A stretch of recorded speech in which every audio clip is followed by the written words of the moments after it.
Hey there, today's lesson is building on our systems of equations. Remember that a system of equations is two equations that have an x and a y. So two equations with two variables. And we're going to take those two equations and we're going to put them on the same graph. And we're going to look for that point where they intersect. If they intersect, there's one solution. If they don't intersect, if they're parallel lines, there's no solution. And if they end up being exactly the same line, if they're right on top of each other, then there's infinitely many solutions. So that's what we've done the last 2 days is we've graphed a system of linear equations. Today, we're going to take that one step further. Instead of being linear equations, they're going to be linear inequalities. So we're going to go back and remember our inequalities graphing work that we did before. So just a quick reminder, when I'm graphing an inequality, I have to remember that greater than or equal to means that I need to shade above. So remember, these are the ones where I have something like y is less than 2x plus 3. And I graph that y-intercept of 3. I go up 2 over 1, up 2 over 1. I have my slope. But now I have to stop and think, is it solid or dashed? This one is dashed.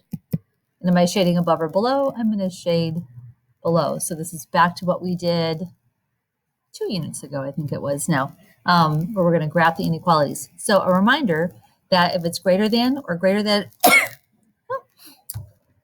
thank you for saying bless you. It's greater than or equal to means shade above. Below is less than or equal to.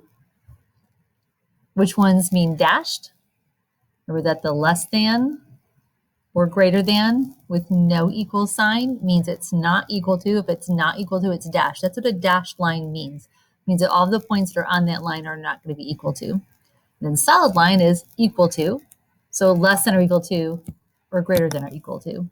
The way I like to put that into my notes, I like to go like this.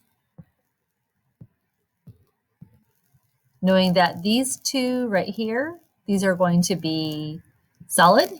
I'm sorry, erase, got that backwards, right? These two right here are going to be dashed. And these two are going to be solid. These two are going to be shade below. These two are going to be shade above. So if I read left to right, these two right here are going to be dashed. These two are going to be solid. These two are going to be shade below.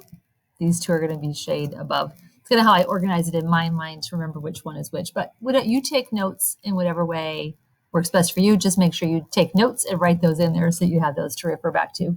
Now, just like before, there are lots of different possibilities.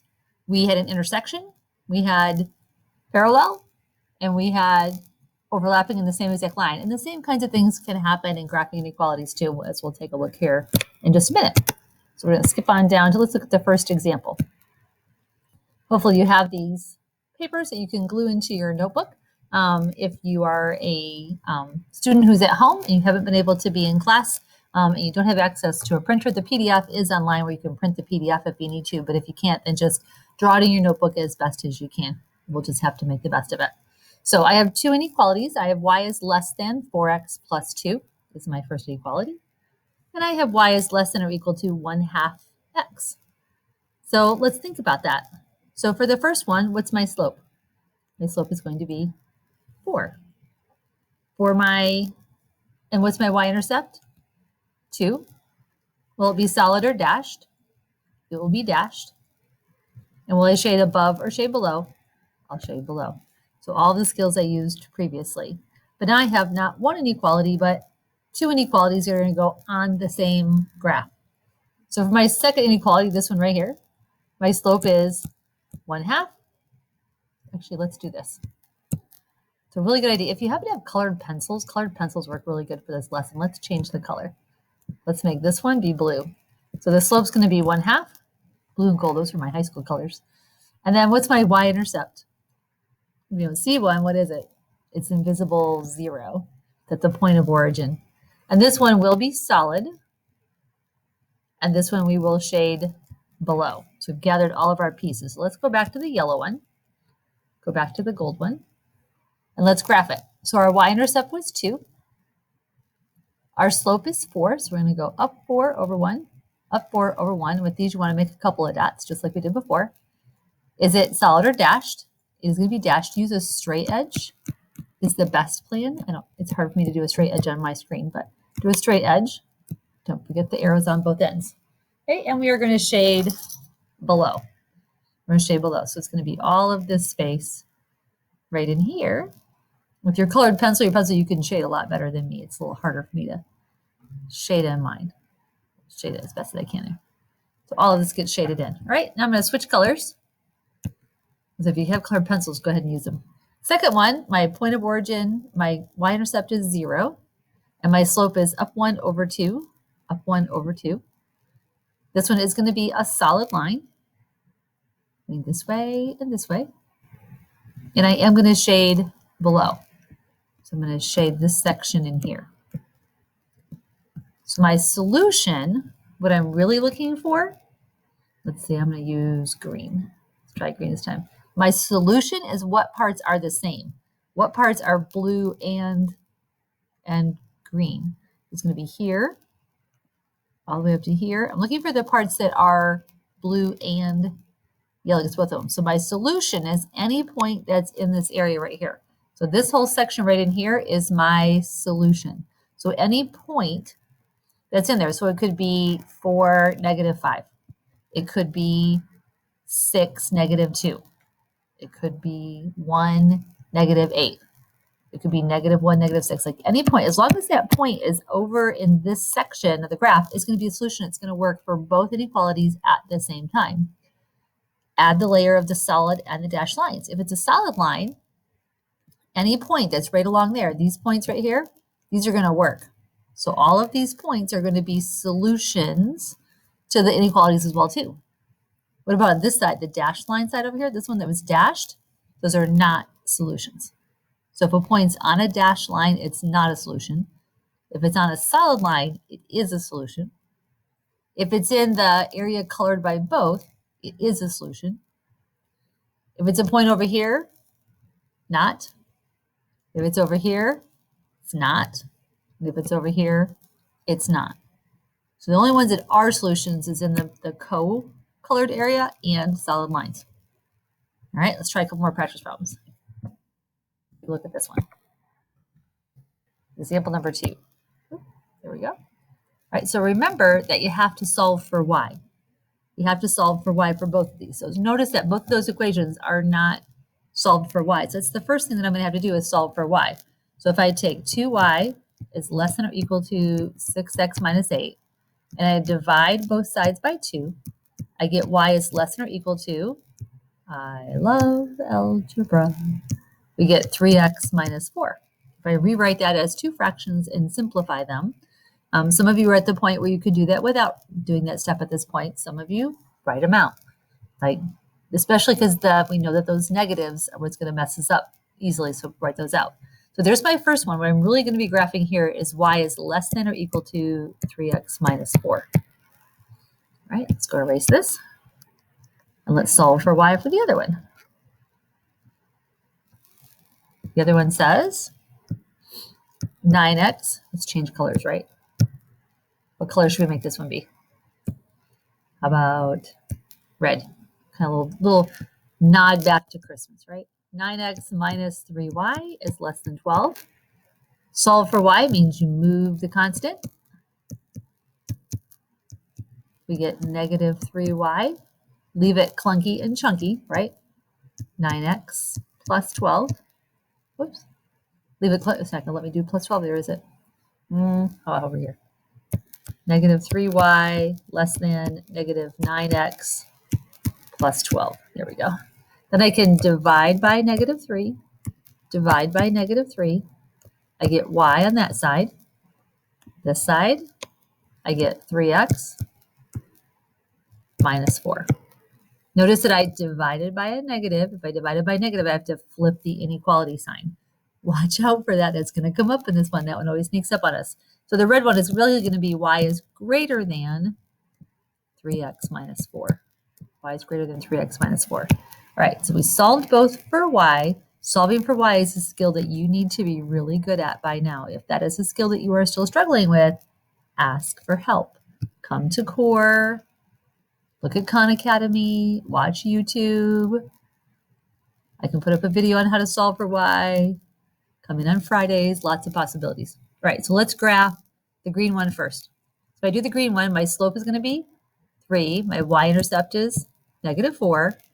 It's going to be solid, and I'm going to shade below. So y-intercept is -4. My slope is 3. So up 3 over 1, up 3 over 1. It's going to be solid, and I'm going to shade below. So I'm going to shade on this side over here.